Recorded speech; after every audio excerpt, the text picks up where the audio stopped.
Dear Dr. Ambedkar, you are the reason I love India.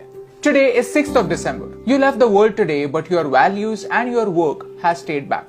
Dear Dr. Ambedkar, thank you for focusing on education. You were the first Indian to pursue a doctorate in economics from abroad. And not only from India, you were the first double doctorate holder in economics in South Asia. You saw something wrong in India. All the problems, poverty, inequality, slavery, all linked to one core problem, lack of education. And you realize that only good education can change our obsolete mindset.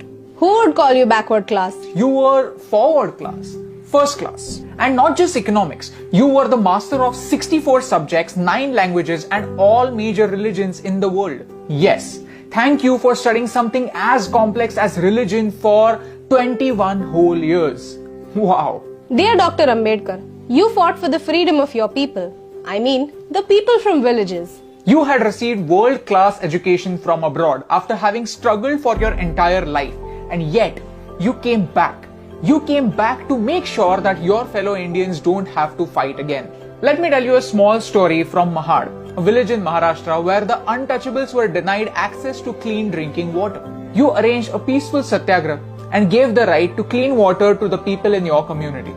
This was 2 years before Gandhiji's Salt March. You said, we are not going to the Saudar tank to merely drink its water. We are going to the tank to assert that we too are human beings. Dear Dr. Ambedkar, thank you for considering knowledge as your true legacy. Your personal library, Rajgriha, has more than 50,000 books and that remains the largest private library in the world.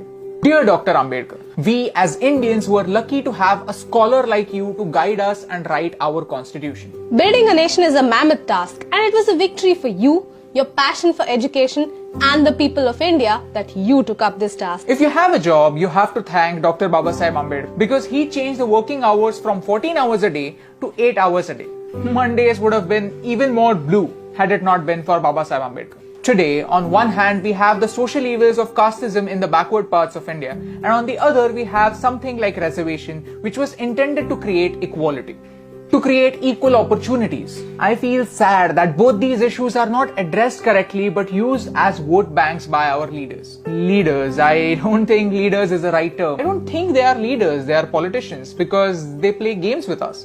And no matter who wins, India loses. But you taught us to win.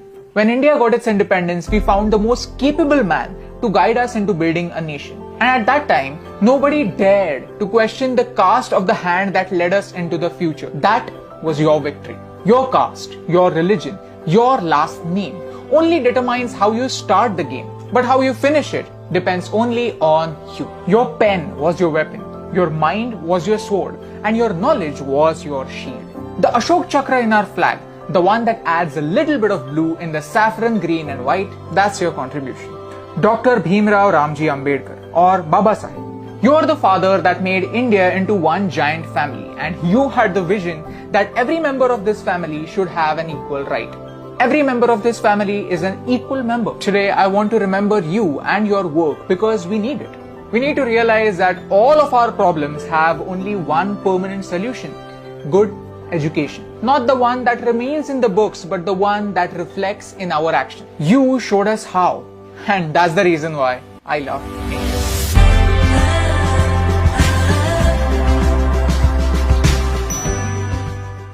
ऐसा हुआ था, यह किसी बड़े हादसे या आपदा से कम नहीं था।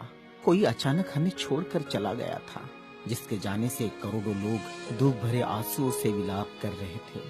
देखते ही देखते मुंबई की सारी सड़कें भीड़ से भर गई। पैर रखने की भी जगह नहीं बची थी मुंबई की सड़कों पर, क्योंकि पार्थिव शरीर मुंबई लाया जाना था और अंतिम संस्कार भी मुंबई में ही होना था। नागपुर, कानपुर, दिल्ली, चेन्नई, मद्रास, बेंगलोर, पुणे, नासिक और पूरे देश से मुंबई आने वाली रेलगाड़ियों और बसों में बैठने को जगह नहीं थी। सब जल्द से जल्द मुंबई पहुंचना चाहते थे और देखते ही देखते अरब सागर वाली मुंबई जनसागर से भर गई। कौन था यह शख्स जिसके अंतिम दर्शन की लालसा में जन सैलाब रोते बिलखते मुंबई की ओर बढ़ रहा था। देश में यह पहला प्रसंग था जब बड़े बुजुर्ग छोटे छोटे बच्चों जैसे छाती पीट पीट कर रो रहे थे। महिलाएं आक्रोश कर रही थी और कह रही थी, मेरे पिता चले गए, अब कौन है हमारा यहाँ। चंदन की चिता पर जब उसे रखा गया तो लाखों दिल रुदन से जल रहे थे। अरब सागर अपनी लहरों के साथ किनारों पर थपकता और लौट जाता, फिर थपकता, फिर लौट जाता। शायद अंतिम दर्शन के लिए वह भी जोर लगा रहा था। चिता जली और करोड़ों लोगों की आंखें बरसने लगी। किसके लिए बरस रही थी ये आंखें? कौन था इन सब का पिता? किसकी जलती चिता को देखकर जल रहे थे करोड़ों दिलों के अग्निकुंड? कौन था यह जो छोड़ गया था इनके दिलों में आंधिया? कौन था वह जिसके नाम मात्र लेने से गरज उठती थी बिजलियां, मन से मस्तिष्क तक दौड़ जाता था ऊर्जा का प्रवाह? कौन था वह शख्स जिसने छीन लिए थे खाली काश से इनके हाथों से और थमा दी थी कलम लिखने के लिए एक नया इतिहास? आंखों में बसा दिए थे नए सपने, ओठों पर सजा दिए थे नए तराने, धमनियों से प्रवाहित किया था स्वाभिमान अभिमान को, दास्यता की जंजीरें तोड़ने के लिए दिया प्रज्ञा का शस्त्र। चिता जल रही थी अरब सागर के किनारे और देश के हर गांव के किनारे में जल रहा था एक स्मशान। हर एक शख्स की आंखों में और दिल में भी जो नहीं पहुंच सका था अरब सागर के किनारे, एक टक देख रहा था वह उसकी प्रतिमा या गांव के उस झंडे को जिसमें नीला चक्र लहरा